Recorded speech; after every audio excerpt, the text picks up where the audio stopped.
Hola amigos, bienvenidos a la biblioteca, yo soy Lucas Rizzo y hoy vamos a hablar de las películas de Mingo y Aníbal. Todo esto arrancó a principios de los 80 cuando Cinematográfica Victoria decidió competir con Aries Cinematográfica por la taquilla del humor. Aries tenía la dupla de Porcel y Olmedo que venía siendo exitosa durante toda la década del 70, bueno, y iba a seguir siéndolo durante el 80 también. Pero bueno, había un público, se dieron cuenta que ahí había un público y fueron a ver si podían morder un poquito de esa tajada. Contrataron a Caen Salaberry, que ya había trabajado con Olmedo porque lo pidió Calabró, porque Calabró ya había trabajado con él en las películas de Gran Valor en la Facultad de Medicina, las películas que hizo con Susana, entonces tenía mucha confianza y todas esas películas habían sido exitosas. Como acaba de decir, Calabró ya había intentado una dupla antes, porque él estaba como en ascenso, veía que Porcel y Olmedo estaban pisando fuerte y como que siempre venía por detrás. Él había probado la dupla con Susana, ya había hecho 2 películas, Yo también tengo fiaca y Donde duermen 2 duermen 3. Habían funcionado bastante bien esas 2 películas. Lo que pasa es que Susana se fue del país alrededor de 1980, se fue a Chile a trabajar, trabajó mucho en la televisión chilena, venía esporádicamente a Argentina, hacía participaciones, trabajó con Olmedo, no tocaba botón, pero ella básicamente estaba instalada allá. Entonces decidió buscar otra dupla, esta vez masculina. Y uno de sus grandes amigos era Minguito Altavista. Y lo eligió a Minguito porque el humor, por más que los personajes no fueran iguales, el tipo de humor que tenían era parecido, era como más familiar, a diferencia de lo que era Porcel y Olmedo, que ya en esa época ya habían cambiado y estaban apuntando al target familiar. Pero bueno, ellos ya lo eran, no tenían que reconvertirse. Lo que pasa es que durante el 70, en la época de la dictadura, lo picaresco estaba en el cine, lo que no se podía ver en la televisión por la censura. Entonces la gente iba o al teatro de revista o al cine a ver lo que en la tele no se podía. De hecho salían discos diciendo cosas como los chistes que no se pueden contar en la tele y ese tipo de cosas, que bueno, era un llamador para la gente. Pero lo que pasó fue que cuando llega la democracia, como que se abrió todo, empezaron a salir revistas tipo Destape o la versión argentina de Playboy. La gente estaba ávida de ver todo lo que no podía haber visto. Se reestrenaban películas que habían estado censuradas, ahora sin censura, la gente iba a ver otra vez las películas que ya había visto cortadas, pero ahora enteras, porque antes se tenía que ir a Uruguay a ver las películas. Entonces en la televisión argentina está el Destape, que se llamó el Destape de la época de Alfonsín, y si todo se podía ver en la tele, ya no tenía gracia ir al cine a ver eso. Entonces el cine se volvió más familiar al principio de la democracia, y era un terreno perfecto para Mingo y Aníbal. Ellos igual ya habían trabajado juntos. Ellos creo que la primera película que hacen juntos es Villa Cariño está que arde, y Minguito había hecho un cameo en una película de Calabró, Diablito de Barrio, una película que estaba protagonizada por Lorena Paola. Bueno, como les dije, ellos eran muy amigos, a diferencia de Porcel y Olmedo, que no se llevaban bien. Bueno, ya en el canal, si quieren, hay un par de videos de Porcel y Olmedo, por si quieren ir a chequearlos, y si les gusta y me comentan que les interesa, puedo hacer videos de las películas de Porcel y Olmedo por separado. Pero bueno, volvamos a este tema. La diferencia de Minguito con Calabró es que a Minguito se lo había comido el personaje. El personaje de Minguito nace cuando Altavista, bueno, se le dice Minguito, cuando Altavista tenía 11 años. O sea que toda la vida, hasta la película que hizo con Calabró, ahora con Mingo y Aníbal, había hecho de Minguito casi siempre, en cine, esporádicamente. Bueno, en cine también hizo de Minguito Tinguite la Papá, una película de Dawi, pero bueno, hizo La Nona, hizo un montón de películas que no era Minguito, pero la gente cuando veía Altavista veía a Minguito, no lo veía Altavista. La gente veía a Minguito haciendo a diferencia de Calabró, que Calabró había hecho del Contra, de Aníbal. En Calabró más tenía un montón de personajes, pero Minguito básicamente era Minguito. Y durante la dictadura la pasó mal, porque para la dictadura se quejaban del personaje de Minguito porque tenían como una política, una cosa muy de esa época, muy medio facha, de que distorsionaba el lenguaje, que era un mal ejemplo para los chicos. Entonces durante toda la dictadura muy rara vez hizo de Minguito. Ya avanzada la dictadura, ya cuando estaba en retirada, volvió a la tele en Operación Jajá a hacer de Minguito, pero al principio no lo dejaron hacer el personaje. Pero bueno, era una diferencia que tenía Minguito, no es ni bueno ni malo. Porcelio Olmedo, por más que uno siempre en las películas veía Porcelio Olmedo, hacían diferentes personajes.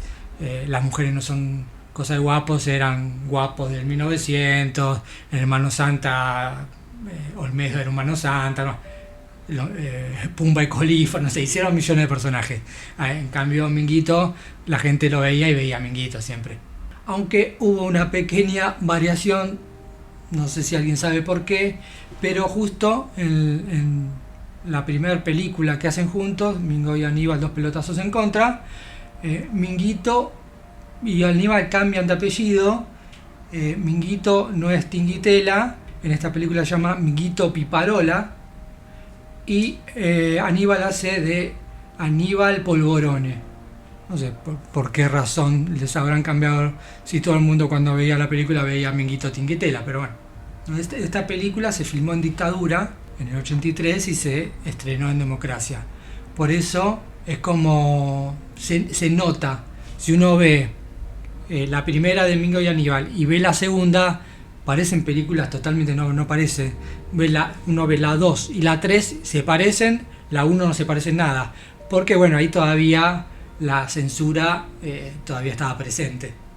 El guión de la primera es de Roberto Peregrino Salcedo, que era un guionista que venía trabajando con Minguito desde hacía 18 años, o sea que súper conocía el personaje, que en 1983, cuando muere Juan Carlos Chiappe, que era el que había creado el personaje junto a Minguito, cuando tenía 11 años, la viuda lo demanda por haber utilizado ese personaje y haber usufructuado la creación del marido.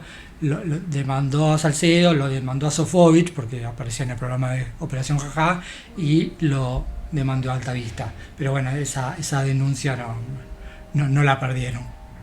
La primera no es que sea un problema, sino una mala decisión, porque toman el modelo de las películas de los superagentes, donde los protagonistas son unos héroes. Cuando Mingo y Aníbal no son miedosos, no son héroes. Después en las otras se iba a corregir esto. Entonces es como que los personajes no van con la película.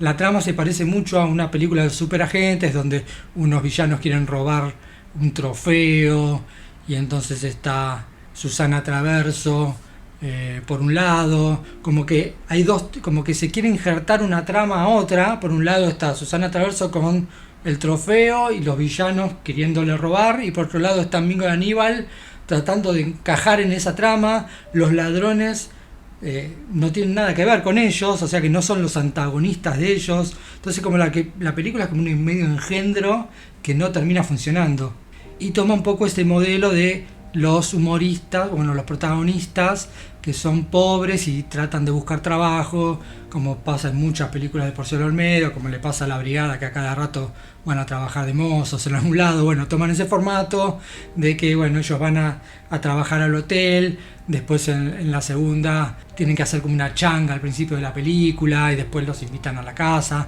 En la tercera son jardineros y tienen que cuidar una casa por unas vacaciones, como que toman ese formato que a veces funciona y a veces no.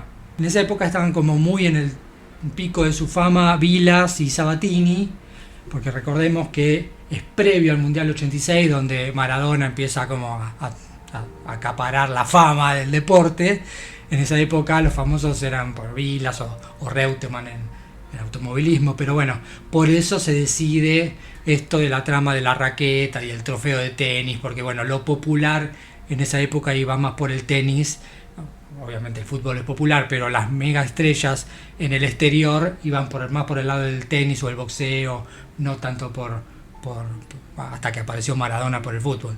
Y aparece Miguel Ángel Cheruti, que venía de la troupe de Sofovich, del programa Operación Jajá, del sketch de la peluquería de Don Mateo, que hacía de un robot que hacía imitaciones.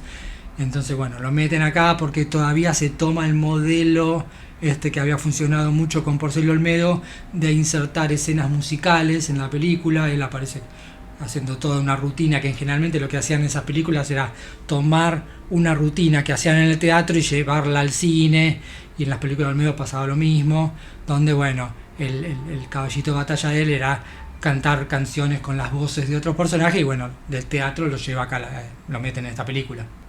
Y bueno, la chica linda de esta peli, Susana Traverso, que bueno, venía de No Toca Botón, y que esta sería su última película infantil. A partir de este momento, con esto del destape, se abocaría más a su rol de chica sexy. El año siguiente haría la película El Camarero Nocturno con Tristán, donde aparece desnuda. Después hizo películas como Las Colegialas se divierten, Susana quiere y Negro también, Las minas de Salomón Rey. Bueno, iba a ir por ese perfil, pero bueno, hasta esta película te sigue este perfil de humor infantil. Y bueno, esta película es como, también es un crossover, porque agarran a dos personajes muy famosos de la tele y tratan de que encajen juntos, la parte de que encajan bien en que son gente humilde, y hacen esta como pelea, nace acá esta pelea entre la Santa Milonguita y el Topolino. Es una especie de Freddy vs. Jason, pero amigos. Y también trabajan a Clara Altavista, la hija de Minguito, haciendo como de brasilera, con acento, bueno, hace lo que puede. Y el otro hijo de Altavista, Gabriel Altavista, trabajaba con Porcel Olmedo, lo pueden ver en la película de Los Colimbas, y también después trabajó con Porcel solo en El Profesor Pan, que es uno de los chicos que está en el aula junto con Porcel. Bueno, en esto aparecen unos tipos disfrazados, que esto de los disfraces también, como funcionó, iba a aparecer en la segunda película. Meten chiste de mozo, parece que estaba de moda meter chiste de mozo, como hacía Brigada, Porcel Olmedo también. Era como que en esa época ser mozo era gracioso, parece. Este video me quedó recorto, quería meter también Mingo Aníbal contra los fantasmas, pero bueno, va a quedar para el próximo.